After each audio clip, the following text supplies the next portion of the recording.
नमस्कार, मैं हूं आपके साथ गौरव राजेंद्र। बुलेटिन की शुरुआत करते हैं। श्री फतेहगढ़ साहब को टूरिज्म हब बनाने के लिए पंजाब सरकार की तरफ से एक बड़ा प्रोजेक्ट तैयार किया गया है, जिसका ऐलान बहुत ही जल्दी कर दिया जाएगा। इस खास बातचीत का स्पष्टीकरण देते हुए कैबिनेट मंत्री तरुणप्रीत सिंह सोंध अपने वचन भवन में मीडिया के साथ बातचीत करते हुए कहा कि हाल ही में हुआ पंचायती चुनाव दौरान जो है पंजाब के गांव के लोगों ने 80% से ज्यादा फोन उम्मीदवारों के हक में अपना फैसला दिया है, जो कि आम आदमी पार्टी की सोच वाले श्री सोंध ने कहा कि पंजाब सरकार की तरफ से सर्वसम्मति के साथ बनी पंचायत को 5 लाख रुपए जारी किए जाएंगे। राज्य के गांव के विकास में किसी प्रकार की कसर बाकी नहीं छोड़ी जाएगी। तो फतेहगढ़ साहिब में जो है कैबिनेट मंत्री तरुणप्रीत सोंध का बयान सामने आया है, जिसमें क्षेत्रवासियों को बड़ी सौगात मिलेगी। टूरिज्म हब बनाने की कवायद जो है तेज हो गई है।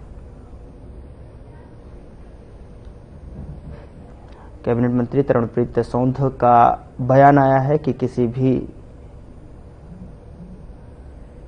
गांव को जो है बिना विकास के नहीं छोड़ा जाएगा। क्षेत्रवासियों को बड़ी सौगात मिलेगी और साथ ही साथ टूरिज्म हब बनाने की कवायद भी यहां तेज हो गई है।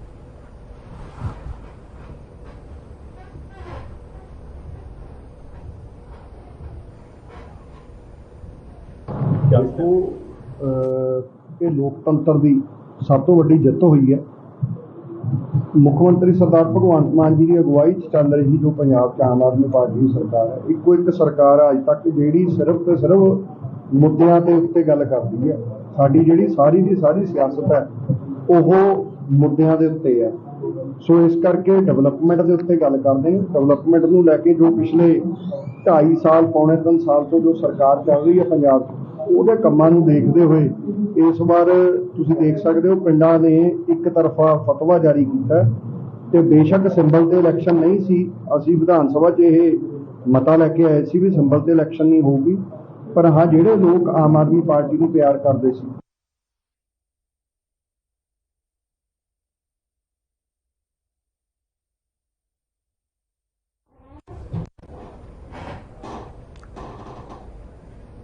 उधर पंजाब के डीजीपी गौरव यादव महानगर लुधियाना पहुंचे, जहां उन्होंने स्पेशल नाकों की चेकिंग की और साथ ही नाकाबंदी पर चेकिंग करवा रहे वाहन चालकों से भी बातचीत की। साथ ही आपको बता दें कि डीजीपी यादव ने के साथ जो है लुधियाना के पुलिस कमिश्नर कुलदीप चहल, डीसीपी रूरल जसकिरणजीत सिंह तेजा भी मौजूद रहे। जैसे ही अचानक डीजीपी गौरव यादव के औचक निरीक्षण का जिला पुलिस प्रशासन को पता चला तो एकदम से सड़कों पर पुलिस बल तैनात हो गया और हर चौक पर पुलिस कर्मचारियों ने नाकाबंदियां कर दी। वहीं डीजीपी यादव ने कहा कि आने वाले दिनों में भी स्पेशल चेकिंग जारी रहेगी।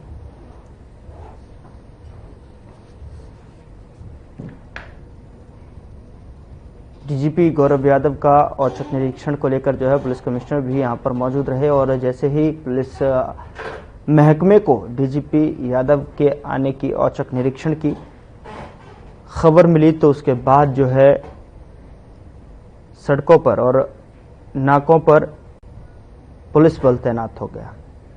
साथ ही उन्होंने कहा कि जिस तरीके से अभी स्पेशल चेकिंग के माध्यम से नाकाबंदी की जा रही है, नाकों पर चेकिंग की जा रही है, ये लगातार जारी रहेगी।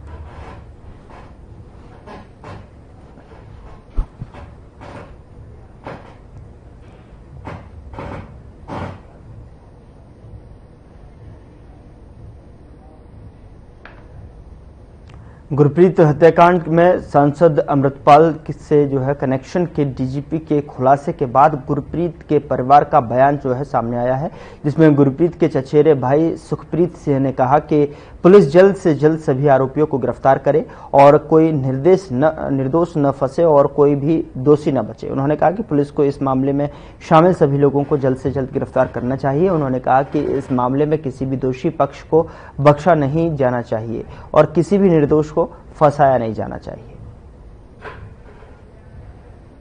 तो हत्याकांड में अमृतपाल का कनेक्शन को लेकर जो है गुरप्रीत हत्याकांड में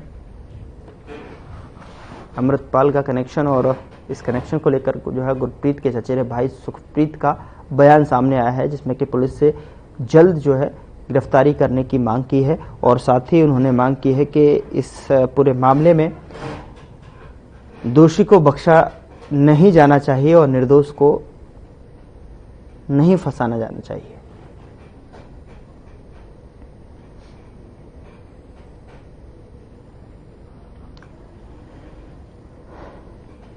तो गुरप्रीत के चचेरे भाई सुखप्रीत का बयान सामने आया है। पुलिस से जल्द ही गिरफ्तारी की मांग की है और साथ ही उन्होंने कहा है कि इस हत्याकांड के दोषी को नहीं बख्शा जाना चाहिए और किसी भी निर्दोष को नहीं फंसाया जाना चाहिए।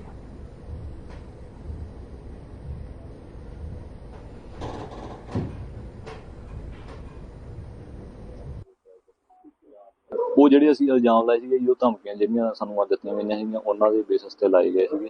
ਸੋ ਦੇਖੋ ਜਦੋਂ ਵੀ ਕੋਈ ਇਹ ਜੀ ਘਟਨਾ ਵਾਪਰਦੀ ਹੈ ਤੇ ਉਹ ਆਪਣਾ ਜਿਹੜਾ ਸ਼ੱਕ ਆ ਉਧਰ ਜਾਣਾ ਸੁਭਾਵਿਕ ਕਿ ਜਿੱਧਰੋਂ ਆਪਾਂ ਨੂੰ ਧਮਕੀਆਂ ਜਾਂ ਕੋਈ ਥ੍ਰੈਟਸ ਆ ਰਹੀ ਹੁੰਦੀ ਹੈ। ਸੋ ਉਹਦੇ ਬੇਸ ਤੇ ਅਸੀਂ ਇਹ ਗੱਲ ਕੀਤੀ।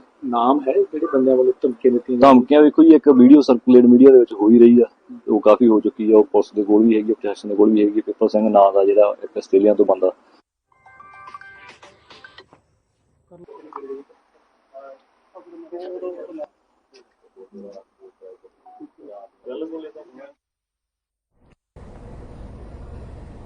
उधर फरीदकोट के गुरु तेग बहादुर नगर में जातीय रंजिश के चलते देर रात एक घर पर फायरिंग की गई और बताया जा रहा है कि इस मकान में पहले से ही किराए पर रहने वाला एक युवक जातीय आक्रोश के चलते देर रात आया और मकान मालिक पर गोली चला दी। मकान मालिक ने भागकर दूसरे मकान में घुसकर अपनी किसी तरह से जान बचाई, तभी आरोपी उसके पीछे आया और उस घर पर गोली चला दी। इस घटना में पीड़िता की जान बाल बाल बच गई। फिलहाल पुलिस इस मामले की जांच पड़ताल में जुटी हुई है। पीड़ित के भाई ने उसकी जानकारी दी। तो घर में घुसकर गोली चलाने का ये मामला फरीदकोट से सामने आया है, जहां पर जातीय आक्रोश के कारण ये पूरी वारदात सामने देखने को मिली है। पीड़ित ने किसी तरह से पड़ोस के मकान में छिपकर जो है अपनी जान बचाई। साथ ही पीड़ित के भाई ने इस पूरे मामले की जानकारी दी है। सीसीटीवी फुटेज आपके टेलीविजन स्क्रीन पर है। आप देख सकते हैं कि किस तरीके से जो है एक सिरफरा व्यक्ति जो है जातीय आक्रोश में आकर मकान मालिक के को जो है दौड़ाता हुआ साफ तौर पर दिखाई दे रहा है, लेकिन मकान मालिक जो है किसी तरह पड़ोस के मकान में छिपकर जो है अपनी जान बचाता हुआ भी दिखाई दे रहा है। साथ मैं तो इन्हों के मम्मी भी सनी के मम्मी भी बैठे हुए अंदर, मेरा भी भरा पूरा हो गया सी तो अफसोस करन आए थे तो असं अंदर ही बैठे थे। जो फायरिंग चली आ ना तो असं भी सानू लगे पटाके चले आ ते पिछे पिछे ना जो चले मुंडा ना अंदर भज्जिया तो जिदे पिछे आए थे, जो अंदर भज्जिया तो ओदे नाल ही मतलब उन्होंने मम्मी निकल के आए बाहर तो असी भी नाल ही निकल के आए तो साडे घर वाल फायर किए।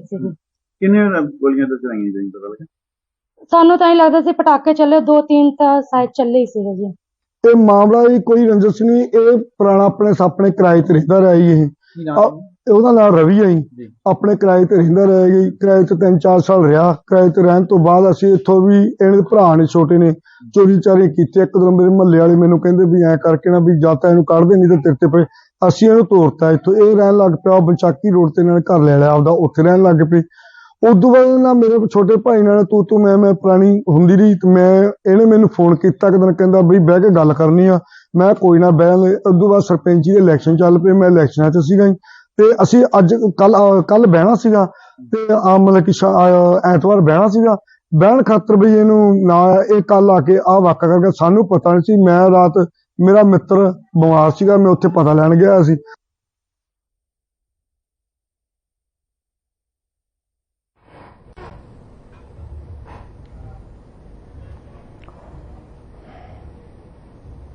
गुरदासपुर बटाला के अलग अलग इलाकों में फूड सेफ्टी वैन पर आए फूड सेफ्टी विभाग के कर्मचारियों ने खाद्य पदार्थ बनाने वाली कंपनियों की दुकानों की जांच की और खाद्य पदार्थों के सैंपल भी भरे। साथ ही आपको बता दें कि खाद्य सुरक्षा विभाग के कर्मचारी जसप्रीत सिंह ने कहा कि ये एक नियमित जांच है और खाद्य सुरक्षा विभाग नियमित रूप से ऐसी जांच करता रहता है। बता दें कि उन्होंने साथ ही कहा कि चेकिंग के दौरान जो है विभिन्न खाद्य पदार्थों के नमूने लेकर जांच के लिए भेज दिए गए हैं। उन्होंने कहा कि पहले लिए गए कुछ नमूने फेल हो गए हैं और कुछ पास हो गए हैं और फेल हुए नमूनों में ज़्यादातर बर्गर, पिज़्ज़ा और सूप में इस्तेमाल होने वाले सॉस के नमूने शामिल हैं। इसके साथ ही उन्होंने कहा कि खाद्य पदार्थ बेचने वालों के फूड सेफ्टी लाइसेंस की भी जांच की जा रही है और जिन दुकानदारों ने ये लाइसेंस नहीं लिया है उन्हें फूड सेफ्टी लाइसेंस लेने के लिए जागरूक किया जा रहा है।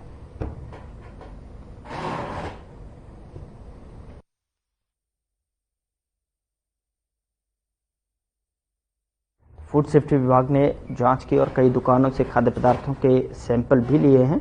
साथ ही फूड सेफ्टी लाइसेंस पर भी यहां खाद्य पदार्थ विभाग की नज़र बनी हुई है और जिनके पास लाइसेंस नहीं है उनको जागरूक भी किया जा रहा है।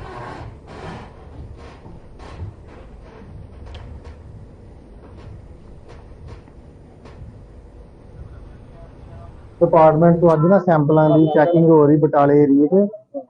ਡਿਸਟ੍ਰਿਕਟ ਗੁਰਦਾਸਪੁਰ ਵੱਲੋਂ ਸਾਰੇ ਹੀ ਦੁਕਾਨਦਾਰਾਂ ਦੇ ਸੈਂਪਲ ਲਏ ਗਏ ਹਨ। ਉਹਨਾਂ ਦੀਆਂ ਮੌਕੇ ਤੇ ਰਿਪੋਰਟਾਂ ਦਿੱਤੀਆਂ ਗਈਆਂ ਹਨ। ਜੋ ਵੀ ਇਹਦੇ 'ਚ ਪਾਇਆ ਗਿਆ ਹੈ ਜੀ ਉਹਦਾ ਹੀ on the spot report as a lab technician ਵੱਲੋਂ ਰਿਪੋਰਟਾਂ ਦਿੱਤੀਆਂ ਗਈਆਂ ਤੇ ਤਕਰੀਬਨ ਜੀ ਮੋਸਟਲੀ ਸੈਂਪਲ ਪਾਸ ਵੀ ਹੈਗੇ ਨੇ, ਵਿੱਚ ਥੋੜੇ ਜਿਹੇ ਉਹਨਾਂ ਦੇ 2-4 ਫੇਲ ਵੀ ਆਏ ਆ।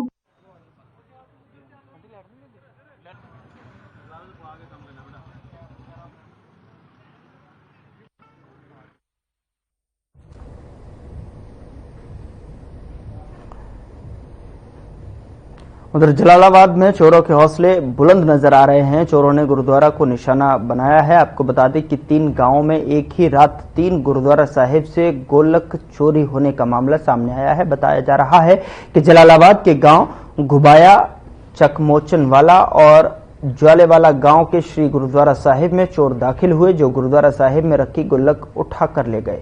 फिलहाल पुलिस मामले में जांच कर रही है। पुलिस अधिकारी बलकार सिंह का कहना है कि उनके पास इस बाबत सूचना आई है, मामले में जांच की जा रही है। उन्होंने बताया कि गांव घुबाया की गुल्लक चोरी हुई है।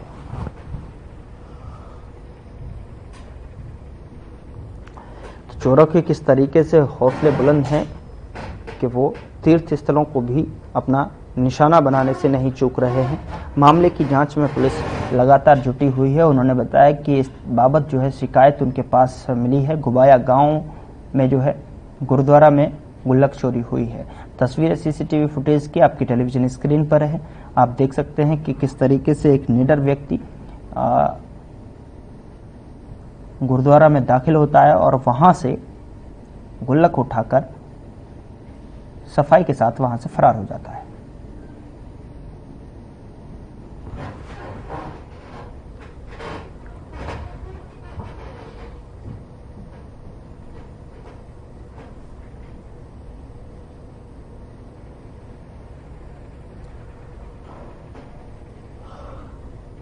उधर पराली जलाने की समस्या पर मुख्यमंत्री भगवंत मान ने कहा कि पराली जलाने की समस्या के लिए केवल पंजाब को जिम्मेदार नहीं ठहराया जा सकता। सीएम मान ने कहा कि पराली का मुद्दा पूरे उत्तर भारत का है।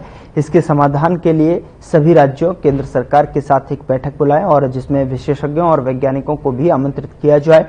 हमारे किसान धान लगाना ही नहीं चाहते क्योंकि हमारा भूमिगत जल खत्म हो गया है, वरना हमने पराली प्रबंधन के लिए 1.5 लाख मशीनें भी उपलब्ध कराई है। का मुद्दा जो है ये एक स्टेट का नहीं है मुद्दा, ये पूरे नॉर्दर्न इंडिया का है।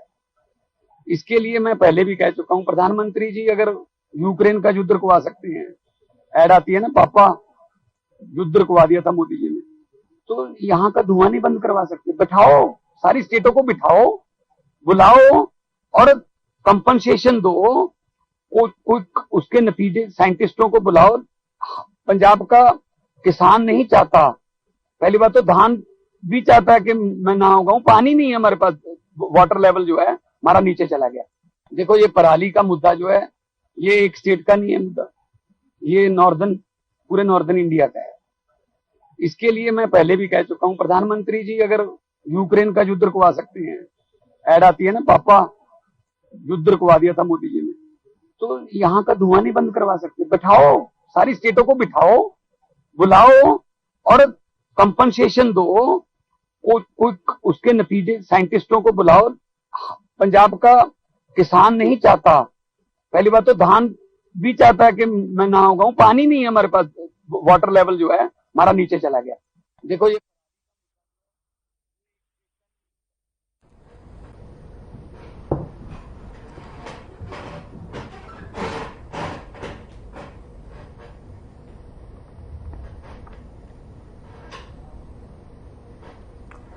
दिवाली से पहले पंजाब सरकार ने कपूरथला को बड़ा तोहफा दिया है। पंजाब सरकार में मंत्री रणजोत सिंह ने सीवेज ट्रीटमेंट प्लांट का उद्घाटन किया। इस मौके पर राज्यसभा सांसद संत बलबीर सिंह सींचेवाल और निर्वाचन क्षेत्र प्रभारी सज्जन सिंह चीमा भी मौजूद रहे। बता दें कि करीब 9 करोड़ रुपए की लागत से बना आधुनिक तकनीक वाला सीवरेज ट्रीटमेंट प्लांट लोगों के लिए वरदान साबित होगा। इसी के साथ मंत्री रणजोत सिंह ने निरीक्षण में अप्रोच रोड का निर्माण नहीं होने पर अधिकारियों को जरूरी दिशा निर्देश भी दिए।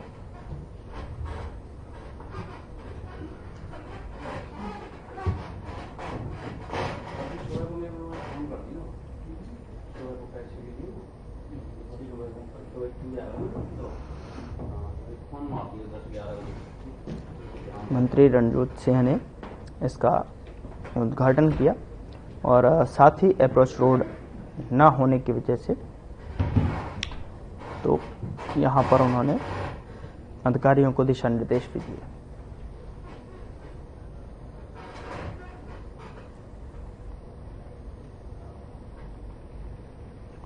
उधर पंजाब कांग्रेस अध्यक्ष अमरिंदर सिंह राजावड़िंग ने कहा कि आने वाले 2 से 4 दिन के बीच पंजाब के उपचुनाव के लिए उम्मीदवारों का ऐलान कर दिया जाएगा, जिसमें कि उन्होंने बताया कि निवेदन पत्र विधानसभा क्षेत्र से आए हैं और साथ ही उन्होंने अपनी पत्नी के चुनाव लड़ने को लेकर कहा कि वह अध्यक्ष की पत्नी है, वह सीधे रूप में निवेदन पत्र नहीं दे सकती और इसका फैसला कि वह चुनाव लड़ेंगे या नहीं हाईकमान करेगा। और उन्होंने कहा कि जिस तरह से विरसा सिंह बल्टोहा वहां से ने जो है ज्ञानी हरप्रीत सिंह को लेकर शब्दावली का इस्तेमाल किया है वह सही नहीं है। उनको नंगे पांव जाकर ज्ञानी हरप्रीत सिंह जी से माफी मांगनी चाहिए। आज बहुत चंगा दिन है। 2 लोगों ने आज कांग्रेस पार्टी ज्वाइन की है। पहला तो साबका एमएलए मोही साहब के सुपुत्र मोही साहब जिहड़े कि साडे एससी कमीशन के मैंबर सन, उन्होंने आज पार्टी ज्वाइन की है, नौजवान साथी है, मैं उन्होंने भी जी आया कहना। और नाल ही नाल आज जलालाबाद के बहुत वड्डे आगू मैं समझदा कि एक मुकम्मल थम जिहड़े सुखबीर सिंह बादल की इलैक्शन जिताउण दे विच आपदा वड्डा योगदान वो हमेशा पाउंदे सी, मोहरे होके वो लड़ते सन। 2 बार जिला परिषद के मैंबर।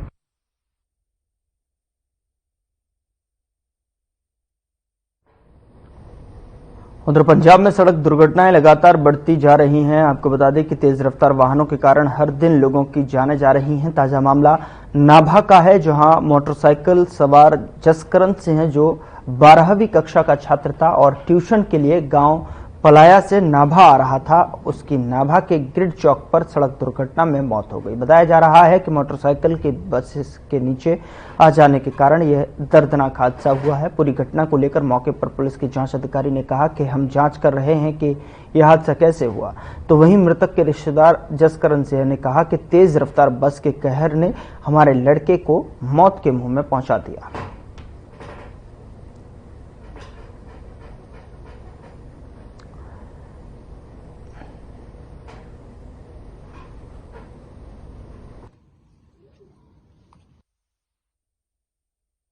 ਸਾਹਮਣੇ ਗੱਡੀ ਆ ਰਹੀ ਸੀ, ਉਹਦੇ ਟਕਰਾ ਕੇ ਮੋਟਰਸਾਈਕਲ ਅੱਗੇ ਆ ਗਿਆ। ਜਿਹੜੇ ਮੋਟਰਸਾਈਕਲ ਦੇ ਵਿਅਕਤੀ ਸੀ ਉਹਨਾਂ ਦੇ ਸੱਟਾਂ ਕਿੰਨੀਆਂ ਕੁ ਲੱਗੀਆਂ? ਸੱਟਾਂ ਹੀ ਹਸਪੀਟਲ ਭੇਜੇ ਹੋਏ ਆ ਜੀ, ਮਗਰ ਡਰਾਈਵਰ ਗਿਆ ਹੋਇਆ ਜੀ। ਹਾਂ ਦੱਸਿਆ ਯਾਰ ਇੱਕ ਦੀ ਮੌਤ ਵੀ ਹੋ ਗਈ। ਇਹ ਉਹ ਕੁਛ ਨਹੀਂ, ਸਾਨੂੰ ਨਹੀਂ ਪਤਾ ਜੀ, ਉਹ ਤਾਂ ਉੱਥੇ ਹੀ ਪਤਾ ਜੀ। ਕਿਸ ਸਾਈਡ ਤੋਂ ਆ ਰਿਹਾ ਸੀ ਮੋਟਰਸਾਈਕਲ? ਮੋਟਰਸਾਈਕਲ ਜੀ ਗ੍ਰਿਡ ਚੌਂਕ ਦੇ ਇੱਧਰਲੀ ਸਾਈਡ ਤੋਂ ਆਇਆ ਜੀ, ਜਿਸ ਤਰ੍ਹਾਂ ਚੌਧਰੀ ਮਾਜਰਾ ਮਿਲਟਰੀ ਰੋਡ ਹੈ ਜੀ। ਹਾਂ ਮਿਲਟਰੀ ਰੋਡ ਤੋਂ ਆ ਰਿਹਾ ਸੀ। ਗ੍ਰਿਡ ਚੌਂਕ ਦੇ ਵਿੱਚ ਇੱਕ ਮੋਟਰਸਾਈਕਲ ਦੀ ਬੱਸ ਐਕਸੀਡੈਂਟ ਹੋ ਗਿਆ ਸੀ, ਮੌਕੇ ਤੇ ਪਹੁੰਚੇ ਹਾਂ। ਬੱਸ ਔਰ ਮੋਟਰਸਾਈਕਲ ਦੀ ਸਾਈਡ ਤੇ ਖੜੇ ਨੇ, ਸਾਨੂੰ ਇਹ ਵੀ ਪਤਾ ਨਹੀਂ ਐਕਸੀਡੈਂਟ ਕਿਵੇਂ ਹੋਇਆ, ਕਿਸ ਤਰ੍ਹਾਂ ਹੋਇਆ, ਕਿਹਦਾ ਹੋਇਆ। ਦੱਸਿਆ ਯਾਰ ਇਹ 2 ਵਿਅਕਤੀ ਸੀਗੇ, ਪਤਾ ਲੱਗਿਆ ਕੀ ਕੰਡੀਸ਼ਨ ਆ ਉਹਨਾਂ ਦੀ ਹਜੇ? ਨਹੀਂ ਸਾਡੇ ਕੋਈ ਪਤਾ ਨਹੀਂ। ਅੱਛਾ, ਜਦੋਂ ਵੀ ਆਉਂਦੇ ਬੱਸ ਦਾ ਡਰਾਈਵਰ ਨਾਲ ਹੋਈ ਤੁਹਾਡੀ ਗੱਲ? ਇਹ ਡਰਾਈਵਰ ਮਿਲਿਆ ਨਹੀਂ ਜੀ। ਜਿਹੜੀ ਦੂਜੀ ਗੱਡੀ ਆ ਉਹ ਕਿੱਥੇ ਗਈ ਆ? ਉਹ ਪਤਾ ਕਰ ਰਹੇ ਸੀ, ਦੇਖ ਰਹੇ ਉਹਨਾਂ ਨੂੰ। ਪਾਲੀਆ ਕਲਾ ਦਾ ਮੁੰਡਾ ਸੀਗਾ ਤੇ ਇਹਦਾ ਐਕਸੀਡੈਂਟ ਹੋ ਗਿਆ ਸੀਗਾ ਜੀ ਇੱਥੇ ਆਪਣੇ ਨਾਭੇ ਜੀ। ਬੱਸ ਨਾਲ ਐਕਸੀਡੈਂਟ ਹੋਇਆ ਜੀ ਮੁੰਡੇ ਦਾ। 17 ਕੁ ਸਾਲ ਦੀ ਉਮਰ ਹੈ ਮੁੰਡੇ ਦੀ। ਤੇ ਨਾਭੇ ਕੀ ਕਰਨ ਆਇਆ ਸੀਗਾ? ਨਾਭੇ ਮੋਟਰਸਾਈਕਲ ਤੇ ਮੁੰਡੇ ਨਾਲ ਹੋਰ ਵੀ ਇੱਕ ਮੁੰਡਾ ਨਾਲ ਸੀ, ਉਹਦੇ ਟਿਊਸ਼ਨ ਆਏ ਸੀ। ਅੱਛਾ, ਤੇ ਫਿਰ ਨਾਲ ਦੀ ਡੈਥ ਹੋ ਗਈ ਸੀ? ਹਾਂਜੀ, ਲੈ ਕੇ ਆਏ ਨੇ ਐਮਰਜੈਂਸੀ 'ਚ।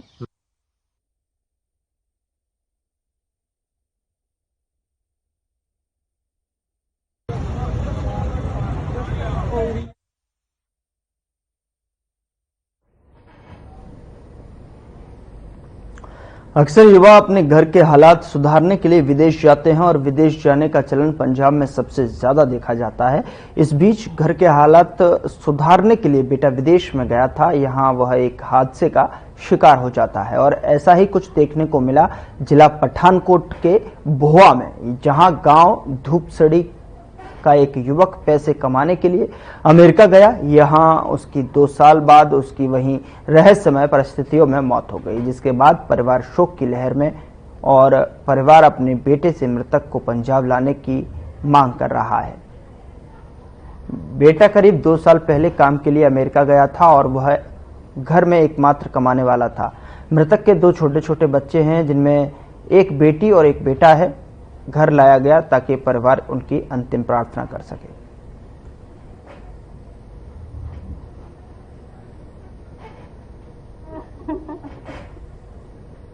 जी, मैं जे मेरे बेटे की कोई गवर्नमेंट मदद कर सकती है तो मेरा बेटा मेरे इत्थे घर पहुंचना चाहिए।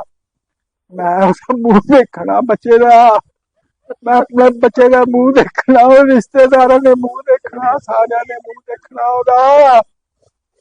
जिस तरह गवर्नमेंट मेरी मदद करेगी, मैं गरीब, मैं बेचारा, मैं बुढ़ा आदमी है, मैं कुछ नहीं कर चुका। मैं मेरे उससे बच्चे थे, मेरी डोरियां सी पूरियां, उससे वो ही बेचारा करता सिलसिला सीगा साडे घर दा, वो पूरा करता। उस दाते ने कुछ नहीं सोचा मेरे बारे। मेरा नाम जतिंदर कौर है, मेरे हस्बैंड का नाम मनदीप सिंह। 2 साल पहले गए। मेरी यही मांग है कि उन्होंने लिया जाए। बड़ी मतभागी खबर है, इस नहीं देखे। अमनदीप जो पिंड धुपसड़ी तो अज तो 2 साल पहला रोटी रोजी कमान के चक्कर च अमेरिका गया सीगा, जिसकी अज सवेरे 5 बजे उसके माँ प्यो को डेथ की कार आई है, जिहड़ा दुखों का पहाड़ के परिवार से डिग्या।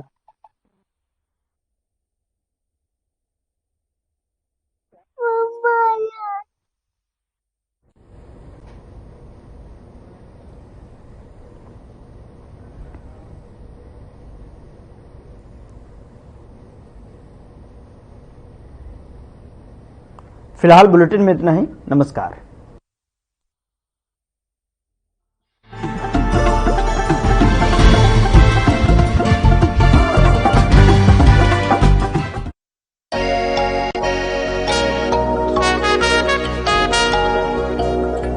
तुम हुस्न परी, तुम जाने जहां हो, इतनी हंसी ढूंढे तितलियां।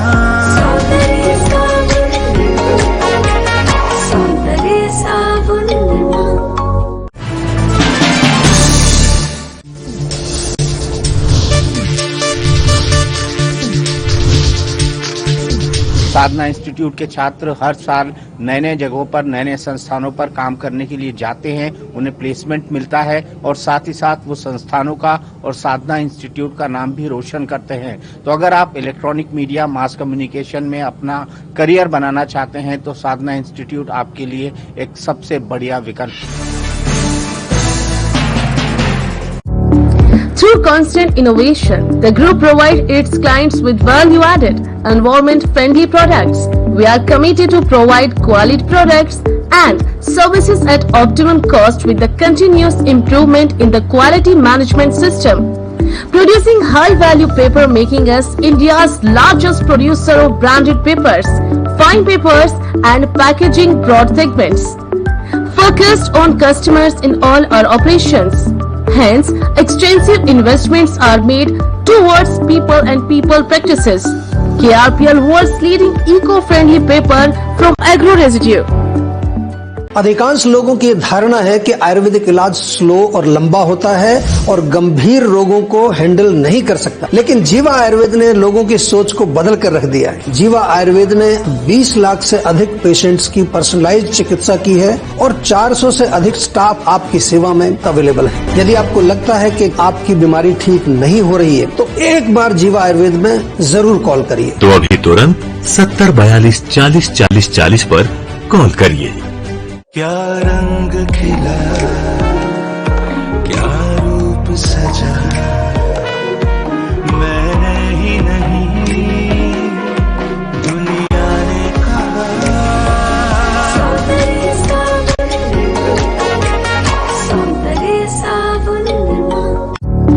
Through constant innovation, the group provides its clients with value-added, environment-friendly products. We are committed to provide quality products and services at optimum cost with the continuous improvement in the quality management system. Producing high-value paper, making us India's largest producer of branded papers, fine papers and packaging broad segments. Focused on customers in all our operations. Hence, extensive investments are made towards people and people practices. KRPL world's leading eco-friendly paper from agro residue. नमस्कार दोस्तों, एक बार एक सज्जन train में अपने 25 वर्ष के बेटे के साथ सफर कर रहे थे। ट्रेन की खिड़की से बाहर देखकर लड़का चिल्ला रहा था, पापा देखो पेड़ पीछे भाग रहे हैं।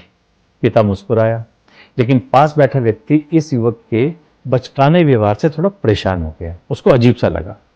थोड़ी देर बाद लड़का फिर चिल्लाया, पापा देखो कितने रंग बिरंगे सुंदर पहाड़ हैं, बादल हैं, नदियां हैं। पिता फिर मुस्कुराया, लेकिन पास बैठे व्यक्ति से अब नहीं रहा गया। उसे लगा शायद ये लड़का कुछ मानसिक समस्या वाला है, मेंटली रिटार्डेड है। उसने पिता को कहा, भाई साहब आप अपने बेटे को किसी अच्छे डॉक्टर को क्यों नहीं दिखाते? पिता ने मुस्कुराते हुए कहा, हाँ दिखाया था, कल तक ये नेत्रहीन था, अब इसकी आंखों की रोशनी वापस आ गई है और इसे दिखने लगा है, इसीलिए इसे ये सब कुछ नया नया सा लग रहा है। दोस्तों, किसी के बारे में कोई धारणा बनाने से पहले उसकी सच्चाई को भली भांति जानना चाहिए। हो सकता है वास्तविकता कुछ और ही हो। कहते हैं ना, जो दिखता है वो होता नहीं, जो होता है वो दिखता नहीं। जनाब, देखकर परखना छोड़ो और लोगों को समझना सीखो। नमस्कार। Through constant innovation, the group provides its clients with value-added, environment-friendly products. We are committed to provide quality products and services at optimum cost with the continuous improvement in the quality management system. Producing high-value paper, making us India's largest producer of branded papers, fine papers and packaging broad segments. Focused on customers in all our operations. Hence, extensive investments are made towards people and people practices. KRPL world's leading eco-friendly paper from agro residue.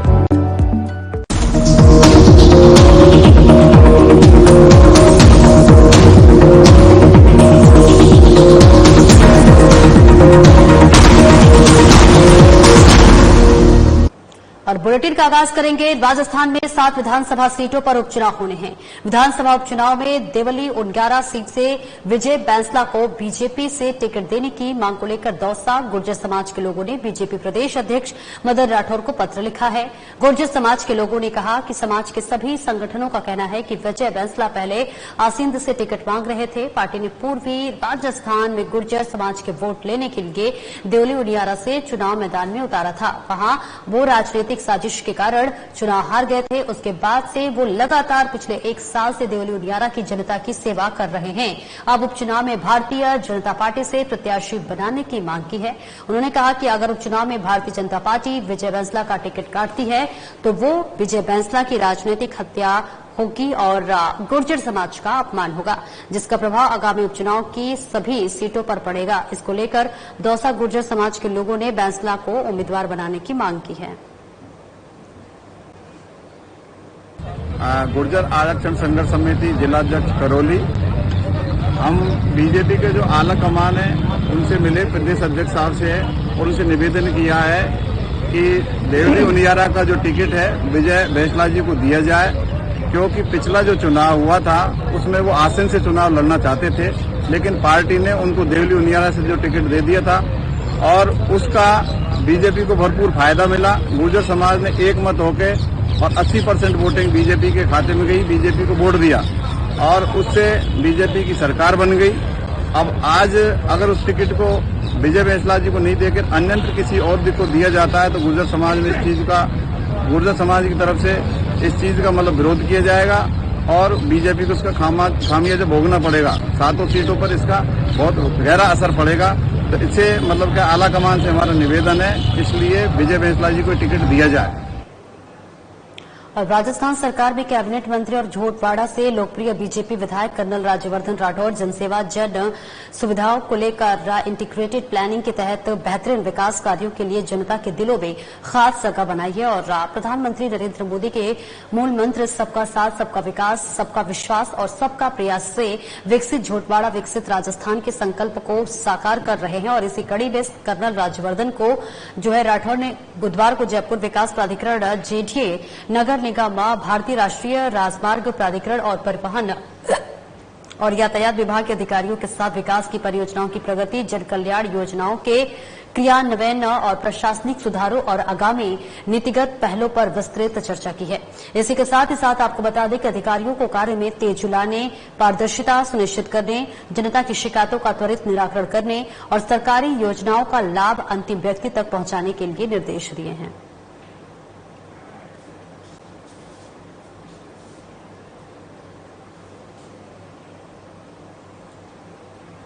Rajim Rajasthan global press summit 2024 को लेकर कृषि और संबद्ध विभागों की तैयारी जारी है।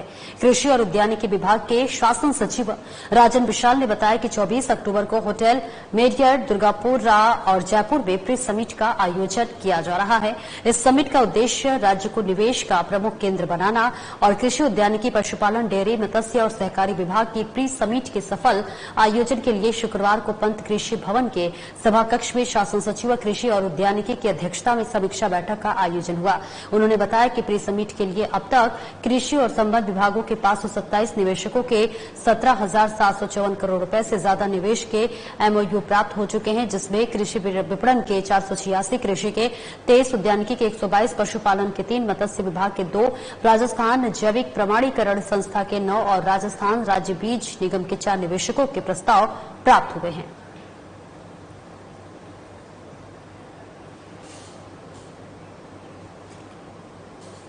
जयपुर में राजस्थान स्कूल शिक्षा परिषद राज्य परियोजना निदेशक और आयुक्त अविचल चतुर्वेदी ने जो है वीडियो कॉन्फ्रेंसिंग के माध्यम से यूडाइस और एपीपीएआर के आईडी जनरेशन की समीक्षा कर न्यू प्रगति वाले जिलों को तय सीमा में कार्य करने के लिए निर्देशित किया। उन्होंने कहा कि राज्य सरकार की ओर से राइजिंग राजस्थान कार्यक्रम आयोजित किया जा रहा है, जिसके तहत शिक्षा विभाग की ओर से दानदाता और प्रवासी राजस्थानियों से शिक्षा में निवेश करवाने के लिए प्रयास किए जा रहे हैं। जिला, ब्लॉक और पंचायत स्तर के अधिकारी दानदाताओं को ज्ञान संकल्प पोर्टल के माध्यम से राइजिंग राजस्थान से जोड़ना सुनिश्चित करें, ताकि दानदाताओं को राज्य स्तर पर पहचान प्राप्त हो सके। शिक्षा मित्र प्रवासी राजस्थानी पैतृक जिलों में निवेश में रुचि दिखा रहे हैं। उन्होंने जिला अधिकारियों को जिला में अवसंरचना से संबंधित और बालिका शिक्षा को बढ़ावा देने के लिए बालिका विद्यालयों से आवश्यक कार्यों की प्रस्ताव अविलंब प्रेषित करने के निर्देश दिए।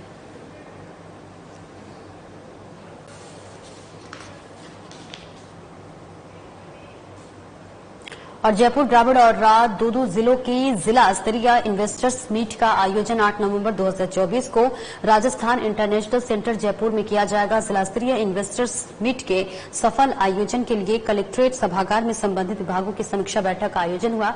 बैठक की अध्यक्षता करते हुए जिला कलेक्टर डॉक्टर जितेंद्र कुमार सोनी ने आयोजन की तैयारियां की और समीक्षा की ओर से अधिकारियों को दिशा निर्देश प्रदान किए। जिला कलेक्टर ने अधिकारियों को जिला स्तरीय इन्वेस्टर्स मीट में जो है अधिक से अधिक निवेश के लिए संपूर्ण जिले के उद्यमियों से संपर्क करने के लिए निर्देशित किया है। उन्होंने कहा कि मीट में ज्यादा से ज्यादा निवेश प्रोत्साहन और MOU हस्ताक्षर किए जाएं। इसके लिए विभागीय अधिकारी हर संभव प्रयास करें और निवेश के लिए अनुकूल वातावरण तैयार करें।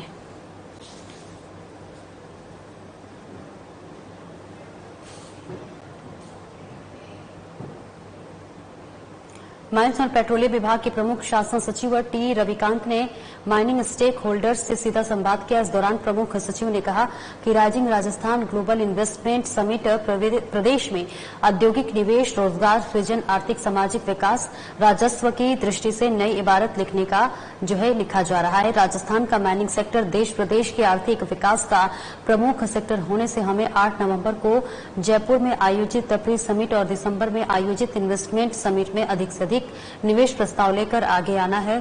उन्होंने कहा कि प्रदेश में माइनिंग सेक्टर से रोड शो आदि में 45,000 करोड़ से अधिक के निवेश प्रस्ताव पर MOU हस्ताक्षरित हो चुके हैं। तो वही 8 नवंबर को जयपुर में आयोजित प्री समिट में माइनिंग सेक्टर में 50,000 करोड़ से अधिक निवेश के MOU हस्ताक्षरित होंगे।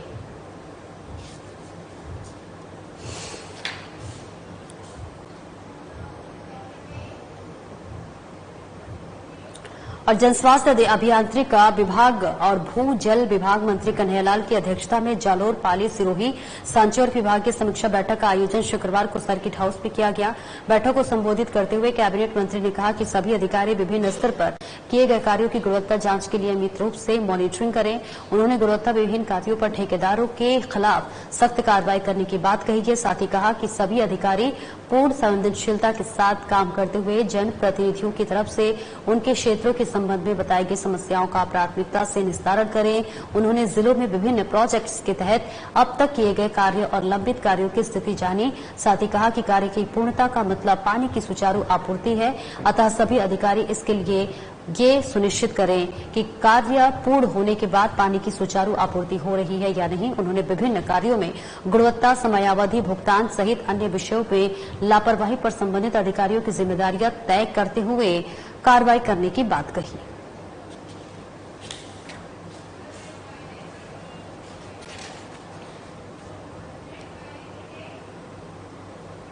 और बीकानेर जिले के समस्त पंचायत समितियों और सामुदायिक स्वास्थ्य केंद्रों में स्वयं सहायता समूह की महिलाओं की ओर से दीदी की कैंटीन खोली जाएगी। जी हां, आपको बता दें, जिला कलेक्टर नम्रता विष्णु ने शुक्रवार को राजस्थान ग्रामीण आजीविका विकास परिषद राजीविका की समीक्षा बैठक में ये जानकारी दी है। जिला कलेक्टर ने कहा कि जिला परिषद में दीदी की कैंटीन पूर्व में संचालित हो रही है और इसी तर्ज पर अन्य स्थानों पर भी ये कैंटीन खोली जाएगी। उन्होंने कहा कि यह सुनिश्चित किया जाएगा कि इनका संचालन महिलाओं की ओर से ही हो। उन्होंने राजीविका के जिला परियोजना प्रबंधक को इस संबंध में आवश्यक तैयारियां करते हुए प्रस्ताव उपलब्ध करवाने के निर्देश दिए। वहीं जिला कलेक्टर ने कहा कि जिले के समस्त स्वयं सहायता समूह के बैंक खाते अनिवार्य रूप से खोले जाए। विभिन्न योजनाओं के तहत ऋण लेने वाले स्वयं सहायता समूहों की तरफ से की जा रही गतिविधियों की नियमित समीक्षा की जाए। साथ ही प्रत्येक ब्लॉक के कम से कम 10 SSG की मॉडल SHG के रूप में विकसित किया जाए, जो कि बेहतर आय अर्जित करती हो।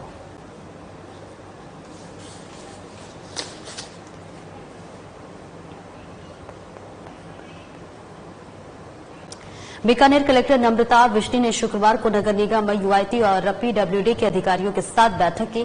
इस दौरान कलेक्टर ने कहा कि दीपावली के मद्देनजर शहर की साफ सफाई, सड़क दुरुस्तीकरण, पार्क और सर्कल सौंदर्यीकरण जैसे कार्य सर्वोच्च प्राथमिकता से किया जाए। उन्होंने बताया कि नगर निगम की ओर से स्थानीय निकाय कोटे की PWD द्वारा बनाई गई 90 किलोमीटर सड़कों को रिपेयरिंग का काम पूर्ण करवा दिया गया है। बीकानेर पूर्व और पश्चिम विधानसभा क्षेत्र में पेंच वर्क के 3-3 करोड़ के कार्य दीपावली के पूर्व करवा दिए जाएंगे।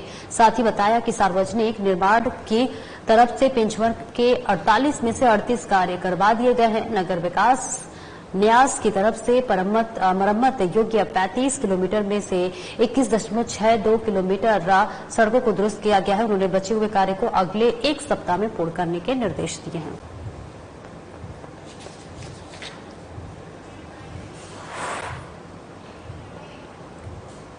और वही प्रधानमंत्री सुरक्षित मातृत्व अभियान के अंतर्गत चिकित्सा और स्वास्थ्य विभाग की ओर से शुक्रवार को गर्भवती महिलाओं के स्वास्थ्य की जांच की गई, जिसमें उच्च जोखिम वाली गर्भवती महिलाओं को चिन्हित कर उनका इलाज करने के साथ ही पोषण युक्त आहार की जानकारी प्रदान की गई।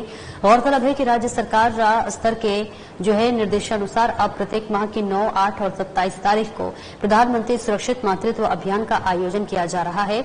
मुख्य चिकित्सा और स्वास्थ्य अधिकारी डॉक्टर विजय सिंह फौजदार ने बताया कि जिले के चिकित्सा संस्थानों पर मनाए गए प्रधानमंत्री सुरक्षित मातृत्व अभियान के तहत विशेषज्ञ चिकित्सकों की ओर से मां वाउचर योजना के तहत गर्भवती महिलाओं को सोनोग्राफी कराने के लिए मां वाउचर दिए गए, साथ ही अन्य जांच और उपचार किए जाएं।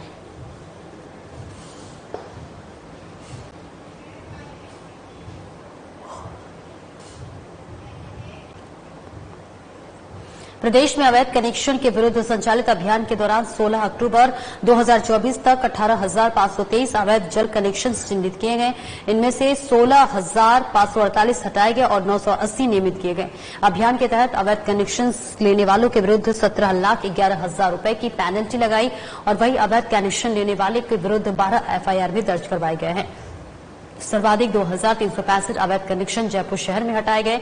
जन स्वास्थ्य अभियांत्रिकी और भू जल के प्रमुख शासन सचिव भास्कर ए सावंत ने बताया कि डीग में 1854, जोधपुर में 1003, डिडवाना कुचामन में 988 और गंगापुर सिटी में 880 अवैध कनेक्शन हटाए गए। इसके अलावा अवैध कनेक्शन लेने वालों के विरुद्ध निमका थाना में 6, जैसलमेर में 4, सांचौर में 1 एवं अजमेर में 1 सहित 12 जनों के विरुद्ध एफआईआर दर्ज करवाई गई।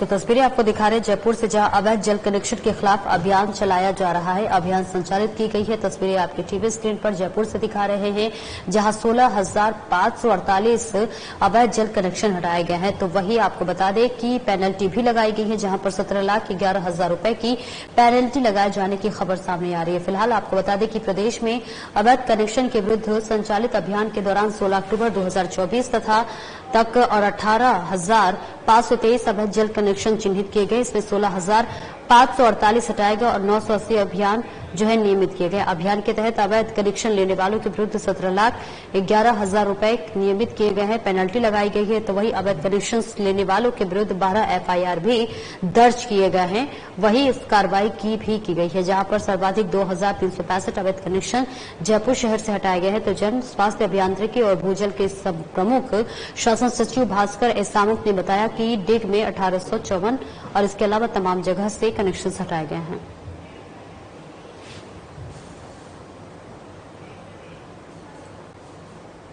और वही सादलपुर में राजकीय उच्च माध्यमिक विद्यालय में 68वीं एथलेटिक्स प्रतियोगिता का भव्य उद्घाटन किया गया। इस प्रतियोगिता का उद्घाटन पैरालंपिक संघ के अध्यक्ष और मशहूर खिलाड़ी देवेंद्र झाझड़िया ने किया।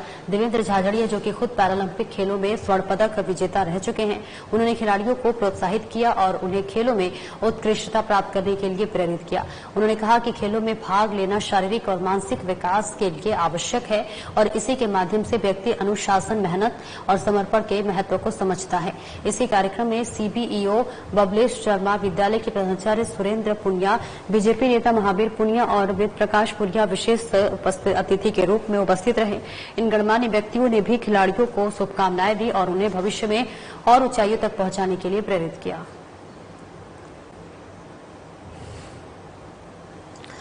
तो जयपुर सादुलपुर से तस्वीरें आपको दिखा रहे हैं, जहां सादुलपुर में राजकीय उच्च माध्यमिक विद्यालय में 68वीं एथलेटिक्स प्रतियोगिता का भव्य उद्घाटन किया गया है। तो वही इस प्रतियोगिता का उद्घाटन पैरालंपिक संघ के अध्यक्ष और मशहूर खिलाड़ी देवेंद्र झाझड़िया ने किया।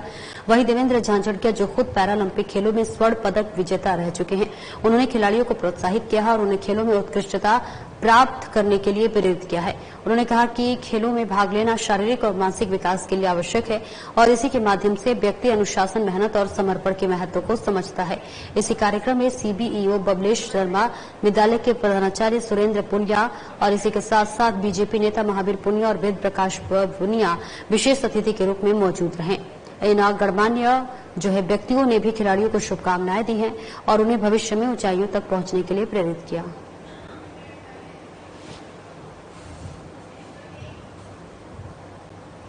बांसुर शहर में स्काउट गाइड की मिनी जम्बूरी प्रतियोगिता कार्यक्रम सेठचंद्र लालू धन्नालाल अग्रवाल राजकीय उच्च माध्यमिक विद्यालय में चल रहा है। कार्यक्रम के तहत स्काउट गाइड की ओर से बांसुर नगर भ्रमण किया गया, जिसमें कस्बे के मुख्य मार्ग होते हुए बाजार से रैली निकाली गई है, जिसका ग्रामीणों और व्यापारियों ने पुष्प वर्षा कर सम्मान किया।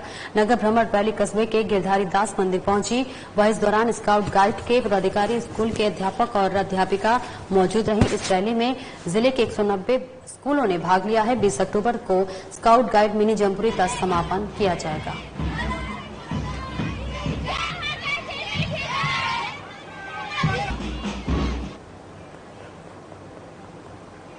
सादुलपुर अपर जिला सेशन न्यायाधीश द्वितीय ने 11 साल पुराने एक अफीम तस्करी के मामले में 2 आरोपियों को 10-10 साल कठोर कारावास की सजा से दंडित किया है, जबकि एक आरोपी की मौत होने के कारण कार्रवाई को ड्रॉप किया गया है। प्रकरण अनुसार 13 जून 2013 को तत्कालीन सिद्धमुख थानाधिकारी गुरु भूपेंद्र सिंह पुलिस दल के साथ दयावट रोड सिद्धमुख पर नाकाबंदी कर कार के अंदर से 1 किलो अफीम का दूध बरामद कर आरोपी सुरेश कुमार अग्रवाल, ताराचंद अग्रवाल और दर्शन सिंह को गिरफ्तार किया था। मामले में अपर जिला सेशन न्यायाधीश द्वितीय लतिका और दीपक पराशर ने पत्रावलियों पर आए साक्ष्य गवाहों सबूतों का गहन अवलोकन कर आरोपी सुरेश कुमार और दर्शन सिंह को दोषी माना तथा 10-10 साल के कठोर कारावास की सजा से दंडित किया है, जबकि मामले में तीसरे आरोपी ताराचंद की मौत हो गई जाने के कारण कार्रवाई को ड्रॉप किया गया है। मामले में सरकार की ओर से पैरवी भी जो है अपर लोक अभियोजन द्वितीय सुनील बसेरा कॉलरी द्वितीय ने की है। अधिकारी श्री गुरु भूपेंद्र जी मैं जाप्ता सिद्धमुख से जावट की ओर रवाना हुए। सामने से एक सफेद रंग की इंडिका कार आती दिखाई दी। उसको रुकवाने की कोशिश की। उसमें अवैध वस्तु होने की शंका होने पर उन गाड़ी की तलाशी ली गई तो गाड़ी के अंदर 1 केजी अफीम दूध बरामद हुआ। गाड़ी के अंदर सुरेश कुमार, ताराचंद, दर्शन सिंह संगरूर निवासी पंजाब के बैठे हुए थे। पुलिस ने तीनों को गिरफ्तार कर चालान न्यायालय में पेश किया। पीठासीन अधिकारी श्रीमती लतिका दीपक पारासन ने पत्रावली को साक्ष्यों के आधार पर मुलजिमान सुरेश कुमार व दर्शन सिंह को 10-10 के कठोर कारावास से दंडित किया। वह मुलजिम ताराचंद की मृत्यु हो चुकी है, उनके खिलाफ कार्रवाई ड्रॉप की गई। खबर कोटा से है, जहां इटावा क्षेत्र में ई-मित्र संचालकों से ऑनलाइन ठगी करने के मामले में पुलिस ने बड़ी कार्रवाई करते हुए एक आरोपी युवक को गिरफ्तार कर लिया है। आपको बता दें, आरोपी युवक ने इटावा के आयाना कस्बे में एक ई-मित्र संचालक से ऑनलाइन 30,000 रुपए डलवाए और नकद लेकर चला गया, लेकिन रकम होल्ड पर रह गई और ई-मित्र संचालक के खाते में जमा नहीं हुई।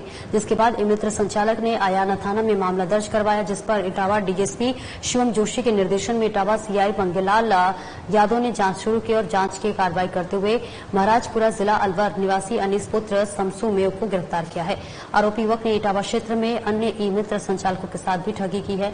इटावा पुलिस आरोपी युवक से पूछताछ में जुटी हुई है।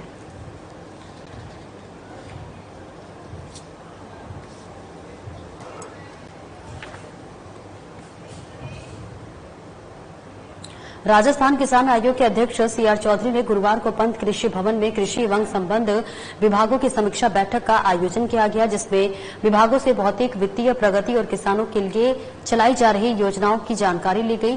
चौधरी ने बताया कि किसानों को हर तरह से अधिकाधिक लाभ दिया जाए और राज्य एवं केंद्र सरकार द्वारा संचालित योजनाओं का लाभ प्रत्येक किसान तक पहुंचाया जाए। उन्होंने सभी अधिकारियों को आवंटित लक्ष्यों को समय पर पूर्ण करने के निर्देश दिए हैं। चौधरी ने कहा कि 20 एचपी से बड़े ट्रैक्टर पर अनुदान प्रारंभ करने, गौशालाओं में नवाचार एवं साफ सफाई एवं कम पानी में उगने वाले गेहूं के बीज का वितरण किसानों को करने के लिए कहा। उन्होंने फसल खराब जो है मुआवजा देने के लिए कहा। जैविक खेती के लिए की बात की। जैविक उत्पादों को बेचने के लिए मंडियों की सुविधाएं बढ़ाने के लिए संबंधित अधिकारियों को दिशा निर्देश दिए।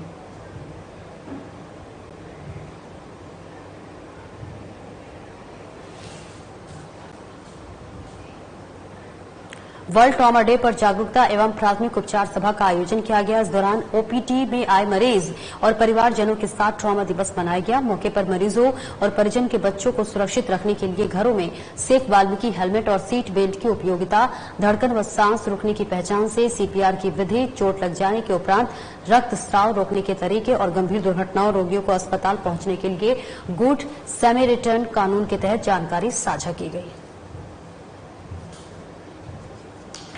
आज विश्व ट्रॉमा दिवस के उपलक्ष्य में सर्जरी और ट्रॉमा सर्जरी विभाग की तरफ से एसएमएस में कार्यशाला का आयोजन किया गया, जिसमें मरीज एवं मरीज के परिवारजनों को, आने वालों को ट्रॉमा की स्थिति में, आपात स्थिति में क्या करना चाहिए, सीपीआर किसको जरूरत है, पहचानने के तरीके और विधि, इसके अलावा रक्तस्राव की स्थिति में रक्तस्राव रोकने का तरीका, बच्चों को सेफ रखने के लिए सेफ बालकोनी आदि के बारे में, और सबसे महत्वपूर्ण गुड सैमरिटन लॉ, गंभीर व्यक्ति को अस्पताल पर निस्वार्थ अस्पताल पहुंचाने के पर जो गुड सैमरिटन लॉ है उसकी जानकारी दी गई।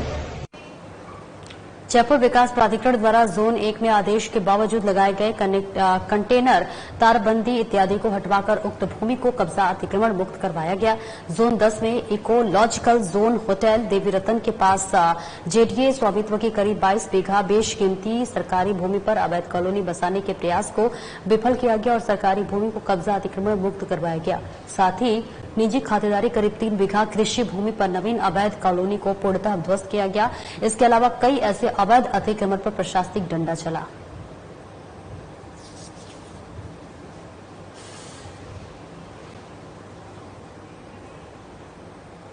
और वहीं जिले में चल रहे स्वास्थ्य दल आपके द्वार अभियान को लेकर मिनी स्वास्थ्य भवन सेठी कॉलोनी स्थित सभागार में सीएमएचओ जयपुर प्रथम डॉक्टर विजय सिंह फौजदार की अध्यक्षता में शहरी प्राथमिक स्वास्थ्य केंद्र के चिकित्सा अधिकारी सीएचएम आदि की समीक्षा बैठक आयोजित की गई। तो वहीं मुख्य चिकित्सा स्वास्थ्य अधिकारी जयपुर प्रथम डॉक्टर विजय सिंह फौजदार ने जिले में बढ़ रही मौसमी बीमारियों को लेकर खंड मुख्य चिकित्सा अधिकारी जमवार रामगढ़ आंधी झोटवाड़ा को मौसमी बीमारियों में लापरवाही को लेकर कारण बताओ नोटिस जारी किया गया। साथ ही शहरी क्षेत्र के प्राथमिक स्वास्थ्य केंद्र के चिकित्सा अधिकारी प्रभारी आदर्श नगर, तिलक नगर, तोपखाना देश, आंबाबाड़ी, महेश नगर, बरकत नगर को मौसमी बीमारियों में लापरवाही को लेकर कारण बताओ नोटिस जारी किया गया।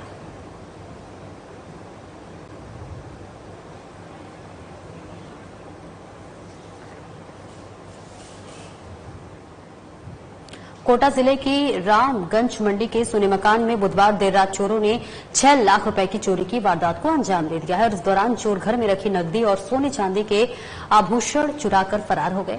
मामला सुविधा नगर का है, जहां पर परिवार के लोग 15 अक्टूबर को घर पर ताला लगाकर ननिहाल गए हुए थे। वापस लौटने पर घर में सामान बिखरा मिला। परिवार ने जब सामानों की तलाशी ली तो करीब 3.5 लाख के सोने चांदी से बने जेवर व बैग में रखी 2.5 लाख रुपए की नकदी गायब मिली।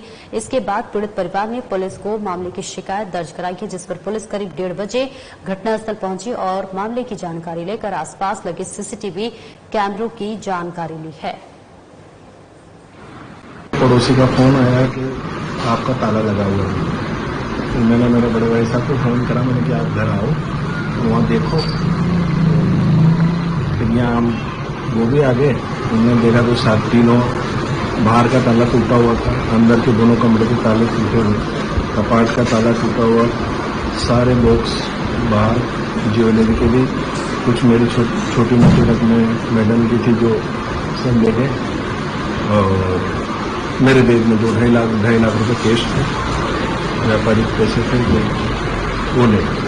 ज्वेलरी कौन कौन सी ज्वेलरी थी सर, और क्या अनुमानित उसकी रेट हो सकती है? सर ज्वेलरी ये कान के थे, एक चेन थी, एक मंगलसूत्र था और चांदी की छोटी मोटी चीजें थी, पाइजेब थी, तो तकरीबन 3-3.5 लाख रुपए का सामान वो था और 2.5 लाख रुपए। और फिलहाल मेरे साथ इस बुलेटिन में इतना ही। दीजिए इजाजत, नमस्कार।